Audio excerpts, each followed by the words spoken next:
I'm sorry. Do you think I'm a moron? Do you think I don't have a mind for I can't make, what the hell is America all about?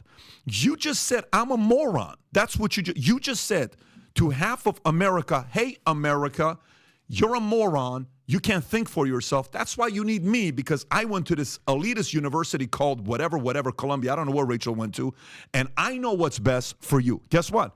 I don't like that. That's why I left Iran. What is up, everyone? As you guys can see, this is a clip from the Patrick Bet David podcast that's absolutely insane, and where PBD absolutely eviscerates a woke CNN host for blatantly lying to viewers. This is the kind of content that I know a lot of you guys have been waiting for. Raw, unfiltered, and packed with the kind of truth bombs that make you go, finally someone said it. Especially near the end of this clip, things get absolutely heated, so without spoiling anything, let's just get into this clip where, of course, I'll be giving you my unfiltered take as we go through it.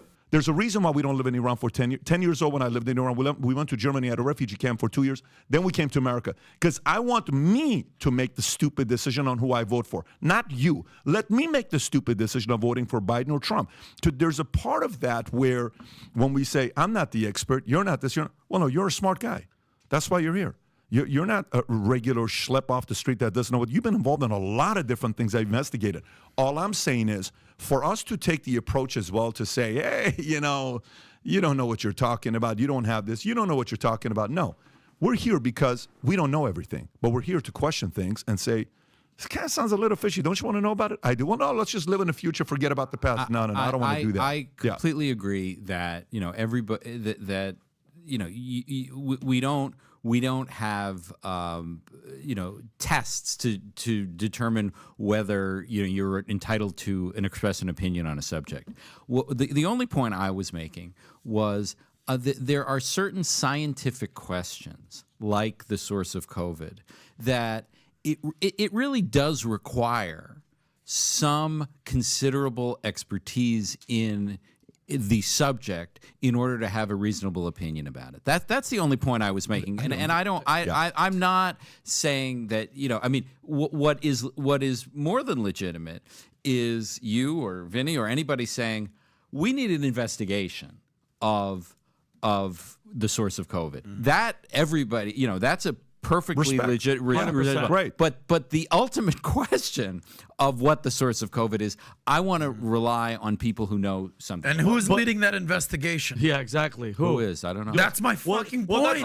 And where's this investigation of COVID? And I go. They'll investigate laptops and leaks and this and that. No. But something that shut down the world for 2.5 years, no investigation. What is happening? Adam, China runs, bro. If China could fly spy balloons over our entire country, over nuke bases, and nothing happens, nobody's investigating shit. But here's my thing. Which is absurd. No, but here's my thing, Jeff. And I'm not an expert. Nobody in here knows shit about epidemiology, right? But guess what? It doesn't help when the experts were trying to talk and the government was silencing them. When Peter McCullough was trying to talk, when Robert Malone was trying to talk, they banned them on YouTube. They took them off Twitter.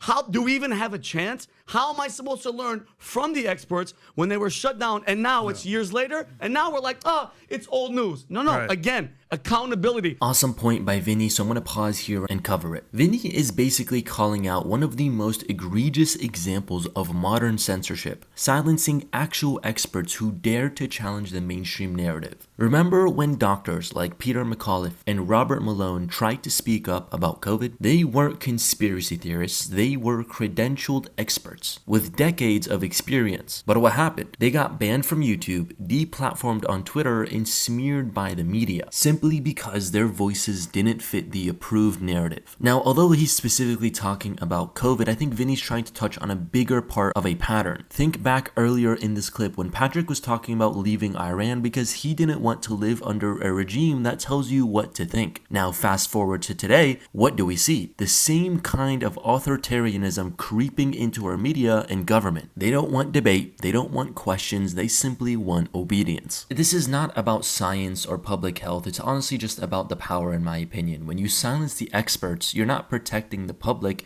you're protecting the narrative. And I find it pretty crazy that no one's really speaking about this, or there wasn't an actual full-on investigation, and that's likely due to these points. Of course, you guys can let me know your thoughts in the comments below. Let's go ahead and go into these other major points. And that's why I had the thing with Joe Rogan. He wants to have that debate with bring Bring a scientist. Dr. Peter Hotel, are you following that story? I am following. So What do you guess think about that? Yeah, what do you think about that? I mean, I actually am sympathetic. You know, if you want to have a scientific debate, have two scientists debate it, not Joe Rogan against some scientist. He doesn't want to do that either, though. RFK. But Hotes doesn't even want to debate two expert scientists that are on the opposing side. I understand the argument you're saying, like, why should he debate RFK? RFK is not. Fine. Okay, that's a reasonable argument. But why don't you get a couple other experts from the other side who want you to debate? Totally for that. Then I respect that. That's fine. I mean, I'm not in that involved. I just having people who know something about it should debate, but you know, I shouldn't debate. No, of course. Well, Jeffrey, why do you think? I don't know anything about it. Yeah. America wants to see this debate, conversation, dialogue for sure. Whether it's RFK or Malone or McCulloch, and then versus a Fauci or Dr. Hotep, fill in the blank. In your non-expert legal opinion, why do you think this debate has not happened? Why has it not occurred yet here in America? Well, it is happening. I mean, look, we're having this conversation. No. But none of us are experts. I'm talking experts. There are scientific papers being published all the time about COVID. That is a debate. No, it's not. That is a debate. Yeah, how many scientific papers have you read recently? I haven't read Zero. it, but I mean, nobody's reading that. But people want to visualize and see.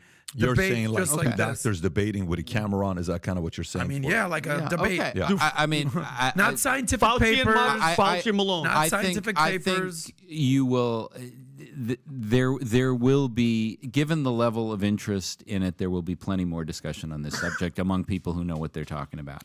I completely disagree. There will be more discussions, my ass. That's what they always say, and yet where is it? Where's the debate between Fauci and Malone? Where's the showdown between RFK Jr. and Dr. Hodes? It's been years, and all we get is crickets. And don't tell me, as more time passes, we're only going to have more interest in having this debate. That's quite the opposite. At the end of the day, the establishment doesn't want a debate. They don't want you to see both sides. They want to control the narrative, and a real honest debate would expose just how flimsy their arguments are. And when he even said scientific papers are being published all the time, sure, but who's reading those?